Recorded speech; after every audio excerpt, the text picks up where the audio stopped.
భారతదేశంలో ఒక దేవగౌడ లాంటోడి ప్రభుత్వం, ఒక గుజ్రాల్ లాంటోడి ప్రభుత్వం, ఒక వీపీ సింగ్ లాంటివాడి ప్రభుత్వం, ఒక చంద్రశేఖర్ లాంటి వాడి ప్రభుత్వం కావాలి అమెరికాకి.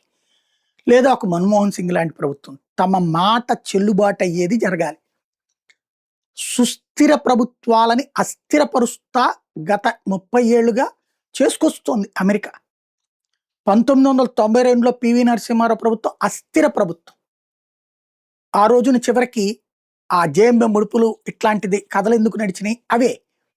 వాటన్నిటి తర్వాత నుంచి స్టెబిలైజ్డ్గా ప్రభుత్వం నడిపే పరిస్థితి లేక అమెరికా వాళ్ళ చెప్పు చేతల్లో లేదా అమెరికా వాళ్ళ ఒత్తిళ్ళకి తలగుతున్నది భారతదేశం.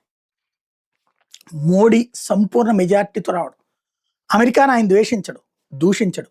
బట్ అమెరికా డీప్ స్టేట్ ఆధిపత్యాన్ని అంగీకరించడు, అమెరికన్ అహంకారాన్ని అంగీకరించడు, భారత ఆత్మగౌరవాన్ని తాకట్టు పెట్టడం.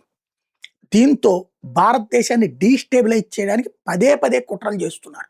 ఈ కుట్రలో భాగమే రైతుల పేరుతో ఉద్యమాలు, ఖలిస్తానీల పేరుతో ఉద్యమాలు, కాశ్మీరీ వేర్పాటు ఉద్యమాల్ని ప్రోత్సహించడం, దేశంలో మోడీ వ్యతిరేక మీడియాని ప్రోత్సహించడం, అలాగే వామపక్ష మీడియాని ప్రోత్సహించడం, అల్లకల్లోలం చేస్తూ ఉండాలి. నిరంతరం ఒక స్ట్రగుల్ క్రియేట్ చేయాలి.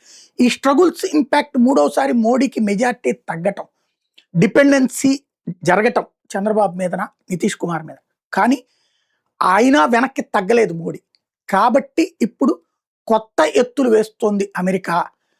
పాకిస్తాన్తో అతి స్నేహాన్ని, ఆసిఫ్ మునీర్ని పిలిచి అమెరికా చెప్తోంది డీస్టెబిలైజ్ చేయమని ఇండియాని. ఈ మాట మనం చెప్పట్లేదు.